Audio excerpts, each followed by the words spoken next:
Boa noite. Boa noite. Tá bom o áudio?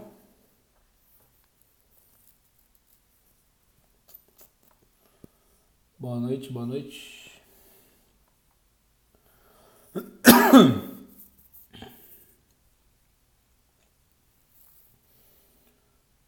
Olá.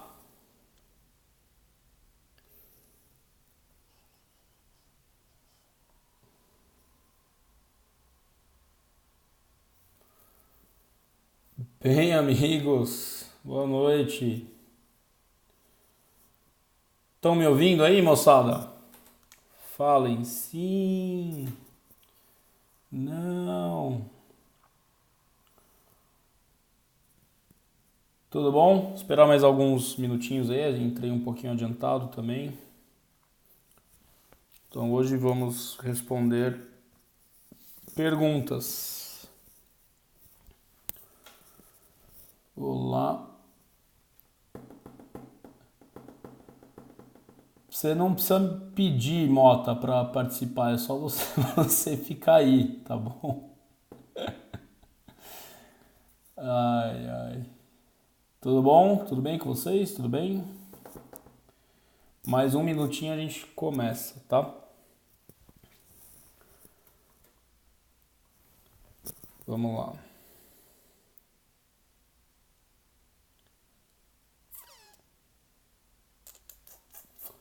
Boa noite, tudo bem?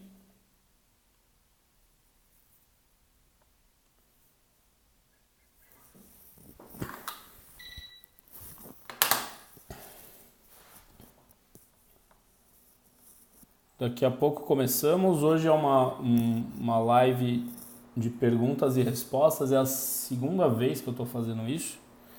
A primeira foi muito legal. E aí o pessoal pediu Mengo ou Grêmio? Eu não tenho a menor ideia. Eu não sei o que está acontecendo no mundo do futebol.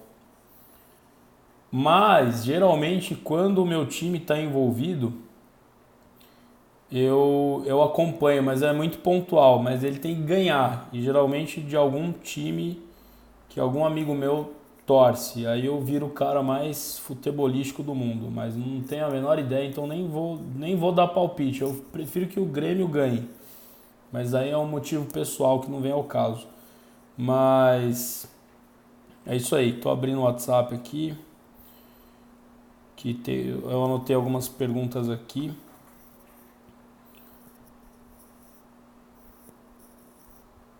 Vamos lá. Ah, pera aí, deixa eu fazer uma coisa. Só um minutinho, pessoal. Pronto, pronto.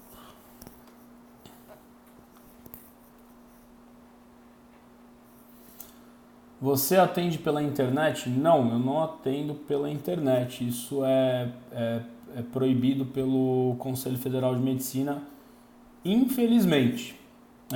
Existem algumas situações, principalmente aqui em grandes planos de saúde de São Paulo, em grandes hospitais, que a telemedicina. Muito bom você ter perguntado isso, viu? Que a telemedicina já está bem estabelecida aí há anos. Isso é uma briga eterna. Eu sou completamente a favor da telemedicina, desde que haja regulação e fiscalização adequada. Mas infelizmente ainda é difícil fazer isso na prática. Esse ano eles aprovaram, aí voltaram atrás, porque teve muita gente aí, principalmente da classe médica, que reclamou. Tem muita resistência dentro do Conselho Federal de Medicina quanto a isso. Eu sou completamente a favor, mas ainda para o profissional autônomo, liberal, é um pouco difícil você fazer, porque não existe uma regulação ainda muito bem feita, né? É uma pena, né? O nosso país está indo contra diversos outros países que têm a telemedicina já há muitos anos estabelecida.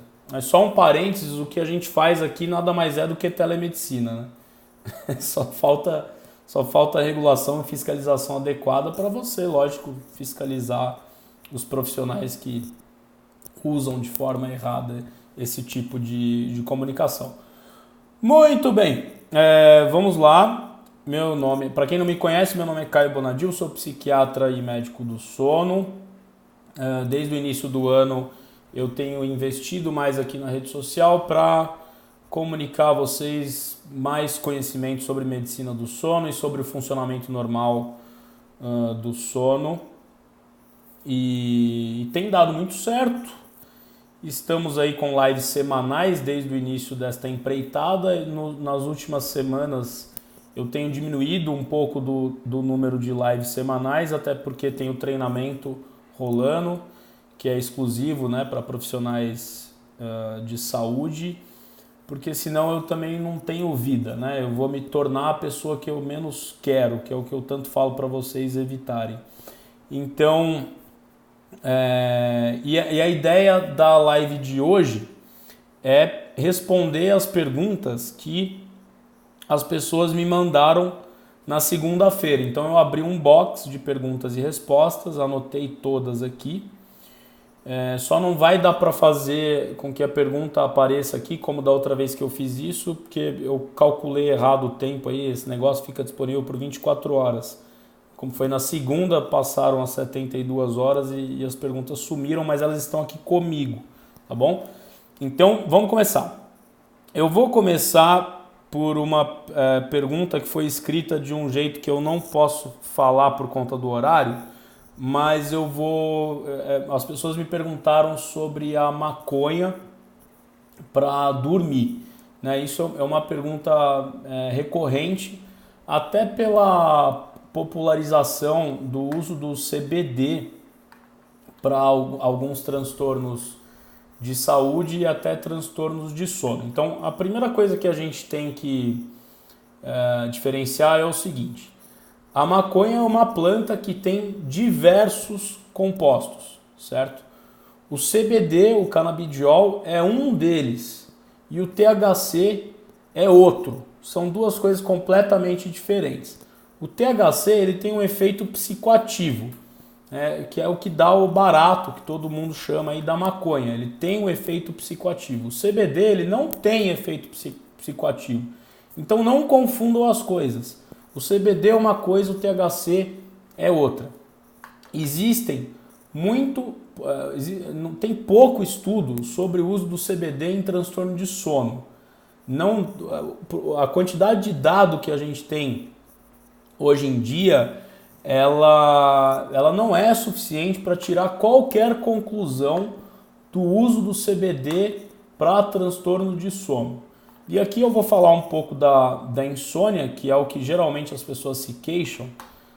O CBD ele não é a primeira escolha para insônia, pelo amor de Deus, tirem isso da cabeça. Falta mais estudo para a gente tirar esse tipo de conclusão.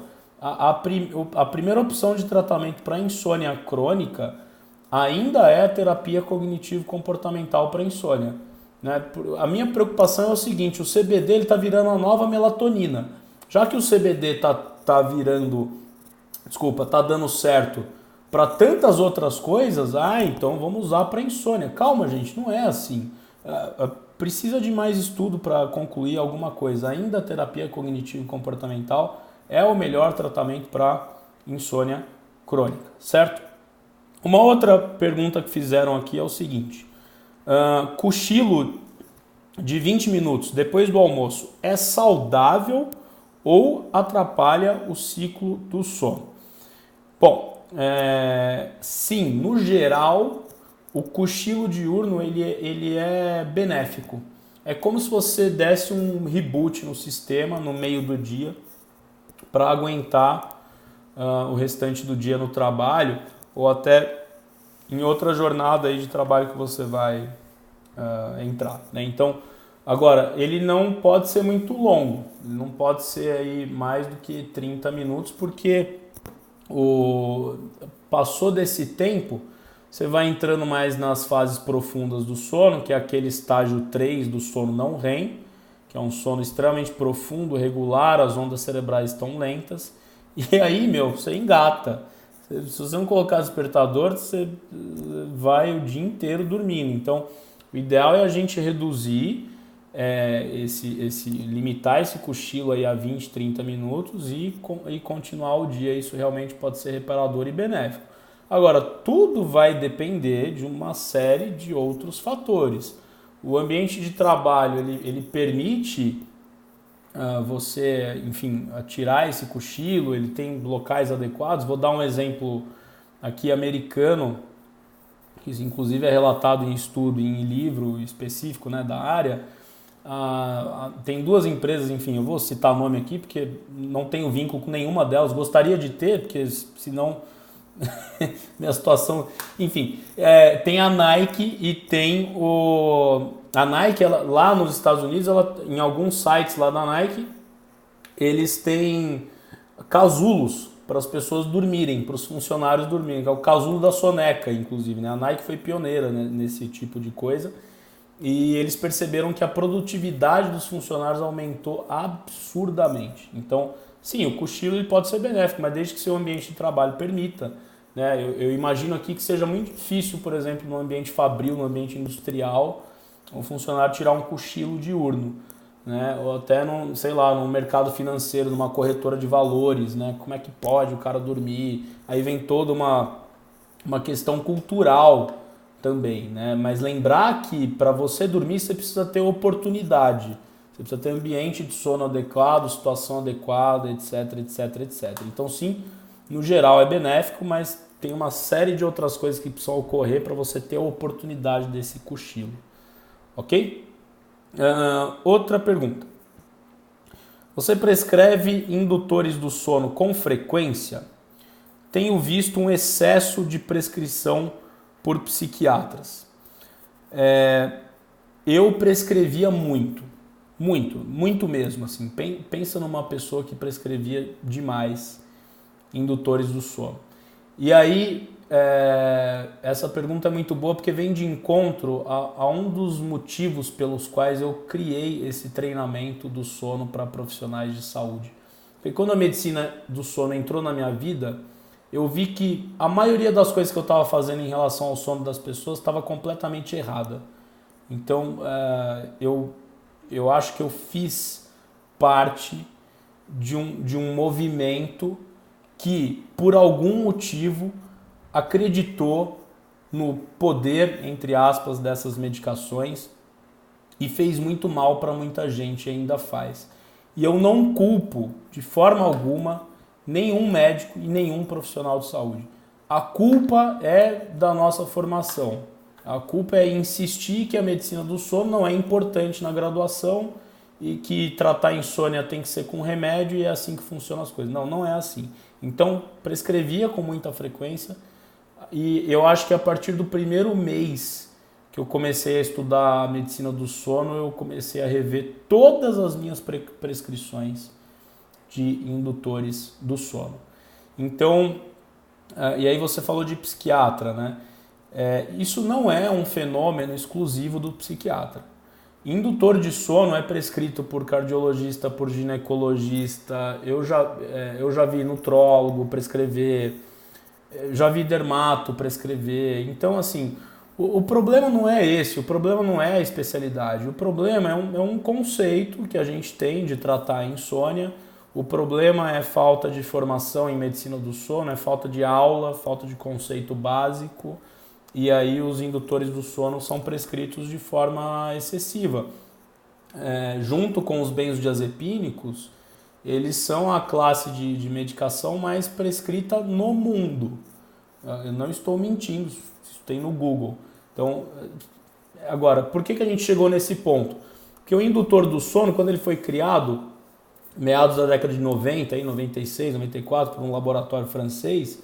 Então a promessa na época era o seguinte: bom, nós estamos criando uma droga que ela é específica, ela é muito mais específica que um clonazepam, que só vou falar do clonazepam, que é um benzodiazepínico muito utilizado. E o que significa isso, Caio? Explica. Bom, você tem lá um receptor que chama GABA, que é uma substância que dá sonolência. Enfim, não vem ao caso detalhes.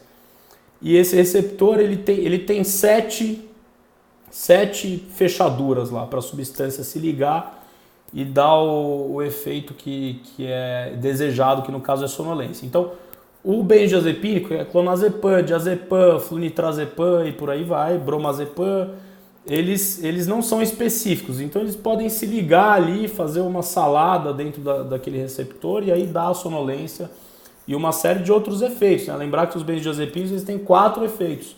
Então tem o efeito ansiolítico, o efeito relaxante muscular, o efeito indutor de sono e o efeito anticonvulsivante. O indutor do sono, ele só se liga a uma porção específica ali daquele receptor. E por conta disso, foi falado na época que por ser uma droga específica, ele não iria dar dependência, não iria dar sonolência diurna e não iria induzir aí comportamentos anormais. Então, é uma série de coisas que eles falaram que na prática clínica, ao longo do primeiro ano de uso, a gente já viu que é completamente errado. Então, você tem uma questão química que ela até pode ser diferente, mas por diversos motivos que não são completamente elucidados, os efeitos clínicos e o risco de dependência, o risco de abuso é igual. Então, assim, são drogas que são consideradas mais modernas, mas dão a mesma coisa. Então, assim, não tem muito sentido, né? Elas têm um papel importante, não é que eu deixei de prescrever, tá? Eu ainda prescrevo. Mas veja, você tem que conhecer muito bem o seu paciente. Esse paciente ele não pode ter um perfil impulsivo, ele não pode ter um antecedente, por exemplo, de, sei lá, de compulsão por qualquer coisa, álcool, comida, cirurgia bariátrica. Se você prescrever Zolpidem para esses pacientes, você vai arrebentar com a vida desse cara. Então, muito cuidado para quem você prescreve. Não pode prescrever, por exemplo, indutor de sono para um paciente que tem dependência de álcool, dependência de cocaína, dependência de maconha, que tem histórico de suicídio, que tem histórico de abuso de substância ou de outros remédios para dormir. Então, se você fizer isso, você vai estar alimentando uma bola de neve que a tendência é só crescer. E aí, para tirar esses remédios, é um parto. Eu tenho um paciente aqui que demorou 6 meses para se livrar, 7 meses. E quando a gente fala de dependência, nós temos que trabalhar com profissionais que tratam dependência química. Então, às vezes, você tem que ter a ajuda de um psiquiatra que trata dependência química, de um psicólogo que trata dependência química, porque senão a coisa não anda. E digo mais, 6 meses largou, curou? Não, porque esses perfis mais impulsivos, eles são da pessoa. Então, às vezes, tem recaída de Zolpidem, né? Acreditem se quiser. Então, terminando aí de responder sua pergunta, não é uma coisa exclusiva do psiquiatra, é uma coisa exclusiva da formação médica, né? do prescritor. É uma coisa que eu sempre falo aqui, já perdi a conta de quantos posts eu fiz de indutor de sono e benzodiazepínico, tá? Agora, sim, o excesso existe, ele é real. Agora, como profissional de saúde, eu acho que eu estou fazendo a minha parte e os meus colegas da medicina do sono, que também estão em redes sociais, eles também estão fazendo a parte deles. Cabe aí, lógico, uma integração maior com a indústria, com as associações médicas e com a própria agência de vigilância sanitária, né? Por que o FDA, que é a Anvisa dos Estados Unidos, tem tanto alerta para indutor de sono e aqui não tem ainda? Então, a gente precisa rever uma série de conceitos para a gente não prejudicar mais a população com prescrição de medicação sem indicação. Então, ainda uso em situação específica, né, insônia aguda, o cara que não tem histórico de insônia crônica e eventualmente acontece alguma tragédia na vida dele, lógico, a pessoa não vai ficar sem dormir. Às vezes não é uma TCC para insônia crônica que vai resolver. Você faz um contrato com o paciente, olha fulano, você vai usar isso aqui por 1 mês, depois de 1 mês eu não vou te dar mais. E às vezes dá certo, é só você alinhar as expectativas e indicar para a pessoa certa, tá? Uma outra pergunta que vem nessa linha Peraí, Caio, fiz o desmame do frontal, Desculpa, não deveria ter falado. Fiz o desmame do alprazolam com acompanhamento médico. E hoje eu tomo melatonina mais a trazodona.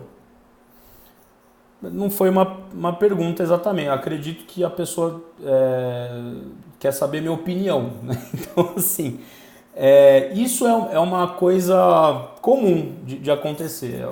Não existe um jeito certo de tratar a dependência ou até de fazer o desmame de indutor de sono ou de benzodiazepínico, tá? Existem alguns guidelines, um aqui e outro ali, mas não é um consenso, tá? Longe de ser um consenso como você tira indutor de sono, como você tira benzodiazepínico dessa população, tá? Então, assim, se tá sendo bom para você ou não, aí só você vai dizer, né? A gente precisa ver também qual foi a indicação do alprazolam, porque teoricamente o alprazolam em monoterapia ele é até aprovado para transtorno de ansiedade generalizada, né? Lógico que tem um jeito certo lá de você prescrever, de você acompanhar a pessoa. Então precisa ver, o alprazolam ele foi prescrito, né, para efetivamente ser um tratamento de ansiedade ou ele foi prescrito para tratar a insônia. O alprazolam é um benzodiazepínico com meia-vida muito curta e um pico de ação muito rápido. Então eu acredito que ele deva ter sido prescrito aí para uma insônia inicial. O Donarem, a dose que você colocou aqui, que é 0,75, ela não existe. Eu não sei se você errou a digitação.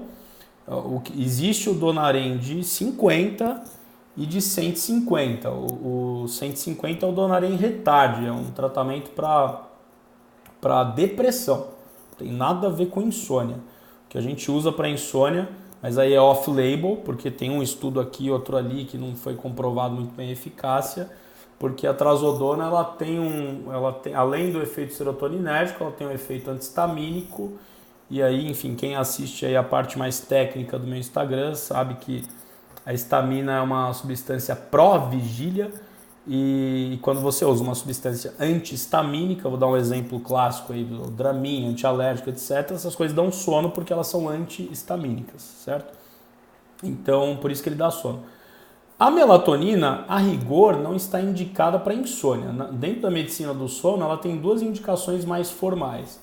Uma é o transtorno comportamental do sono REM e a outra são os transtornos de ritmo circadiano. Então, atraso de fase, avanço de fase, jet lag, sono não 24 horas, ritmo de sono irregular, trabalhador de turno. Então, essas são as indicações de melatonina, mas ela é usada em horários específicos, não sei o horário que você está usando, não sei se tinha algum transtorno de ritmo circadiano ou até mesmo transtorno comportamental do sono REM associado. Então, assim, a rigor não é indicada para insônia, tá? Mas não deixa de ser uma estratégia, porque como eu falei, as estratégias são off-label, então não deixa de ser uma estratégia off-label. Se você está sendo acompanhado por um médico e isso resolveu o seu problema, não vejo muito sentido mudar, mas é sempre importante fazer acompanhamento médico. Porque qual que é o problema? As pessoas tomam trazodona e melatonina porque rouba da avó, porque traz dos Estados Unidos, porque, enfim, aí vira uma salada. Então, faça acompanhamento médico sempre. E se for insônia, por favor, procure também psicólogos do sono. Tá? Eles existem, acreditem, a gente existe também, então eles existem também. Próxima pergunta. Durmo bem às 11 da noite, mas às 4 da manhã, sempre desperto. Fico enrolando até o amanhecer. Melhor levantar? Sim, melhor levantar. Veja, existe uma conta que chama eficiência do sono, que basicamente é o tempo que você permanece dormindo dividido pelo tempo que você fica na cama. Essa conta, preferencialmente, ela tem que dar acima de 0,85. Então, um valor mais próximo de 1, idealmente, tá? Então, se você está dormindo das 11 da noite até as 4 da manhã, isso vai dar 5 horas de sono, que normalmente para adulto já é uma privação, né? Então, é melhor você levantar. Agora, você estaria ainda com privação de sono, se essa não é a sua necessidade de sono. Então, sugiro você procurar a ajuda de um especialista para ver o que está causando esse despertar precoce. Despertar precoce, por exemplo, aqui é um achado muito comum de depressão, né? Pode ser um achado de apneia, pode ser um achado de algum transtorno de movimento do sono, pode ser simplesmente uma insônia. Então, essa situação, se ela está acompanhada aí de sintomas diurnos, né? Se você dorme 5 horas por noite, tem repercussão diurna, né? Sonolência, prejuízo social, prejuízo familiar, conjugal, acidente no trabalho, erro no trabalho, dorme no carro, tem que procurar ajuda, certo? Ainda sobre cochilo depois do almoço atrapalha o sono noturno, isso vem de encontro com a pergunta da colega sobre se o cochilo é benéfico ou não. Ele atrapalha se você estender muito, né? Aí você vai ter prejuízo, mas se ele durar aí de 20 a 30 minutos, normalmente não atrapalha. Agora, eu sempre falo aqui, o sono, ele não é as recomendações, né, de sono não é exército, né? Vocês não tem que seguir tudo ao pé da letra. Por isso que precisa procurar ajuda, porque cada caso tem que ser analisado individualmente. O que é 20 minutos de sono para você não é 20 minutos do fulano que senta do seu lado, entendeu? Então, muito cuidado com essas generalizações. Muito bem. Aquele aparelho que vemos na internet, o Stop Ronco, é eficiente? Eu já vou falar que não, sem nem mesmo conhecer a marca. Tudo que está na internet aí que fala para parar ronco, que não é CPAP, nem aparelho intraoral e nem o implante, o estimulador aí do hipoglosso, então qualquer coisa que foge disso, não tem nenhum estudo que comprova que essas coisas funcionam. Então, pelo amor de Deus, não fica comprando device pro nariz para parar de roncar. Pelo amor de Deus, como tem gente ganhando dinheiro com isso. Então, não é. Se for, me mostra o estudo da empresa, porque geralmente quando você pergunta, eu já fiz isso, não foi para esse, mas eu falei, mas qual que é o... Dá o embasamento científico aí, onde está falando, vocês fizeram um ensaio clínico randomizado, do blá blá blá blá blá. Aí a pessoa para de responder. Por quê? Porque não tem, né? Então não é, certo? Nem conheço a marca, já vou dizer que não é. Bom, indica algum livro ou artigo para terapia cognitivo-comportamental? Sim, indico. Eu não sei se você é da área de saúde. Se você for, tem um livro do Michael Perlis. Você acha facilmente aí na Amazon. Eu não sei se ele tem tradução para português, mas é um livro que chama Terapia Cognitivo-Comportamental para Insônia, um guia sessão a sessão, essa é a tradução livre, de um camarada que chama Michael Perlis. Ele foi um americano pioneiro que inventou aí diversos fundamentos da terapia cognitivo-comportamental para insônia. Agora, artigo tem vários, vai depender muito do que você quer. Você quer relato de caso, você quer meta-análise, você quer ensaio clínico, você quer artigo que compara a TCC para insônia com remédio, aí tem um monte. Mas livro, e aliás, apesar de ser destinado a profissional de saúde, esse livro do Perlis, ele tem uma linguagem muito fácil. Então, acredito que você não vai ter problema. Depois eu coloco no Stories a foto da capa do livro, tá? Deixa eu só ver uma coisa aqui. Bom, última pergunta, que eu já tô cansado. E porque acabou também. Então, a última pergunta. O colega perguntou: dê mais dicas para quem dorme demais. Quem tem... Foi exatamente assim que ele me falou. Ele falou porque é meu amigo, ele tem uma certa ali, mas eu achei engraçado. Dê mais dicas para pessoas que dormem demais. Você só dá dicas para pessoas que dormem de menos. Por que eu durmo demais e mesmo dormindo demais eu fico cansado durante o dia? Uma pergunta extremamente pertinente. Pessoal, eu não dou só dicas para quem dorme de menos. Aliás, o que eu faço aqui não é dar dica, tá? Dica é outra coisa. O que acontece? Existem mais ou menos uns 100 transtornos de sono catalogados dentro da nossa gloriosa Classificação Internacional de Transtornos de Sono, terceira edição, que saiu em 2013. Então tem lá pelo menos aí uns 100 transtornos de sono catalogados. Então, medicina do sono não é só insônia.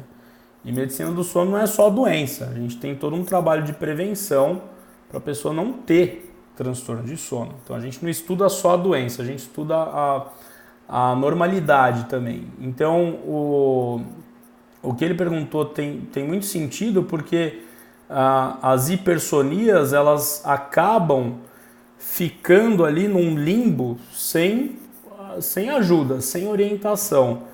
Porque como as pessoas normalmente se queixam muito de insônia, a insônia tem todo um aspecto cultural por trás, geralmente é insônia, então medicina do sono é só insônia. Não, medicina do sono não é só insônia, tem 400 mil, vou ficar até amanhã falando aqui. Então, quem dorme demais também pode ter transtorno de sono. É porque a gente vive numa sociedade que preza tanto por dormir pouco, com a falsa crença de produzir mais, e as pessoas estão dormindo cada vez menos e pior, que quem dorme mais acaba sendo um estranho no ninho. Então se ele dorme mais, ele já resolveu os problemas dele. Não, pelo contrário. Um tempo total de sono acima de 9 horas e meia, a gente já precisa colocar a pulga atrás da orelha. Ou essa pessoa é uma dormidora longa, e aí é uma característica genética, que mais ou menos 2,5% da população, até 4%, dependendo do estudo que você pega, é uma característica que é geneticamente determinada, é o ritmo biológico da pessoa, então ela tem uma necessidade de sono maior, né? E se ela consegue adequar a rotina dela do dia a dia a essa necessidade de sono, ela não vai ter prejuízo. O grande problema é se ela não consegue adequar. Porque geralmente a pessoa tem uma necessidade de sono maior, tem que acordar muito cedo e aí por consequência se priva de sono e fica um zumbi o resto do dia. Então ela pode ser uma dormidora longa, mas um tempo total de sono acima de 9 horas e meia, a pessoa pode ter uma hipersonia. E aí essa hipersonia ela pode ser de origem central. E geralmente com esse tempo total de sono pode ser uma hipersonia idiopática ou uma narcolepsia do tipo 2, que a gente acredita serem aí duas doenças do mesmo espectro, né? A narco tipo 2 é uma zona cinza aí dentro da medicina faz uns 20, 30 anos.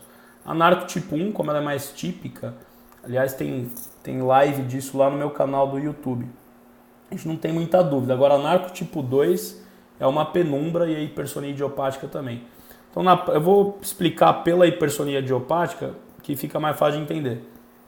O que é a hipersonia idiopática?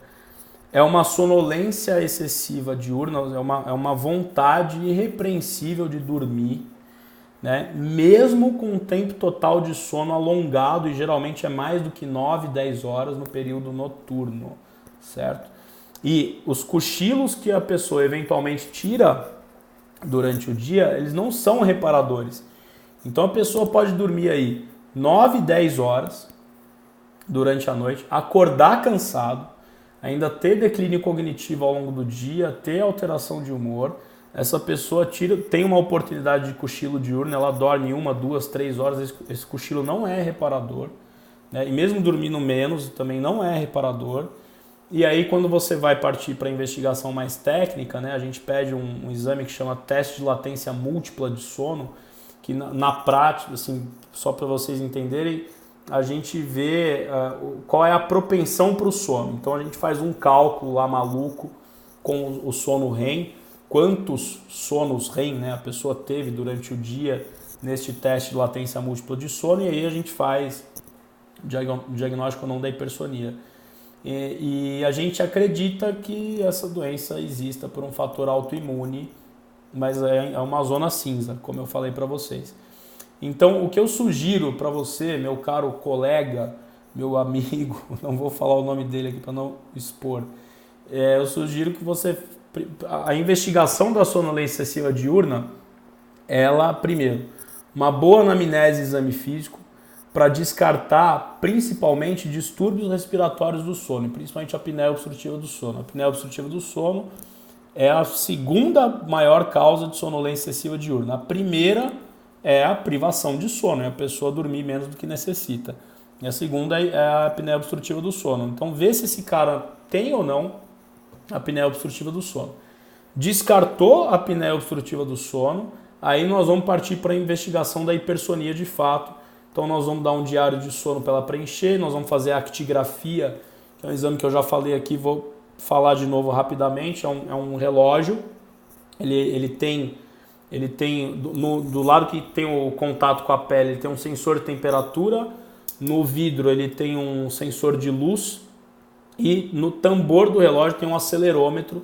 Então, baseado nesses 3 parâmetros, temperatura, movimento e luz, a gente sabe qual que é o padrão de sono desse indivíduo para ver qual que é o ritmo biológico dele, se de fato o que ele está falando, tanto que ele dorme, é verdade, porque às vezes os pacientes eles superestimam ou subestimam uma queixa. Então, o paciente ele fica com esse relógio por pelo menos 3 semanas e nós vamos pedir também exames que investigam o sistema nervoso central. Então, ressonância nuclear magnética de crânio, vai dosar hipocretina no líquor, uma série de outras coisas mais específicas para investigar de fato qual que é a hipersonia. E o teste de latência múltipla, esse sim vai diferenciar se é narcolepsia, se é hipersonia idiopática através do cálculo que eu expliquei para vocês, tá? Tudo isso para falar que dormir demais também pode ser um problema. A gente tem que descartar também uso de substância ilícita, uso de álcool, maus hábitos de sono. Então não é uma coisa tão simples. A insônia ela é mais fácil de ser identificada. Agora a hipersonia, o tempo médio de um narcoléptico com doença ativa sem diagnóstico beira 20 anos. Então é uma doença extremamente rara, uma prevalência aí de 1% da população, mas a gente acredita que seja mais, porque as pessoas não são diagnosticadas corretamente. Narcoléptico é tratado como preguiçoso, como vagabundo. Eu lembro que eu já tive um paciente narcoléptico, ele ficou 8 anos com diagnóstico de esquizofrenia. Não me perguntem por quê, mas aí, enfim, é uma doença altamente estigmatizante, né? Porque o cara cai no sono mesmo, ele apaga. Mas isso precisa ser investigado com mais detalhe. Não é tão simples assim, então se você dorme demais e tem queixas diurnas, por favor, procure ajuda do especialista. Especialista em medicina do sono. Insônia é mais fácil, entre aspas. Não estou denegrindo ninguém, pelo amor de Deus. Mas a sonolência excessiva diurna, ela precisa de uma investigação que só o especialista sabe fazer. Então, muito cuidado em ficar medicando sonolência excessiva diurna sem ter o teste de latência, pelo menos isso, né? Então, tem que encaminhar por especialista para fazer actigrafia, diário de sono, etc, etc. Certo?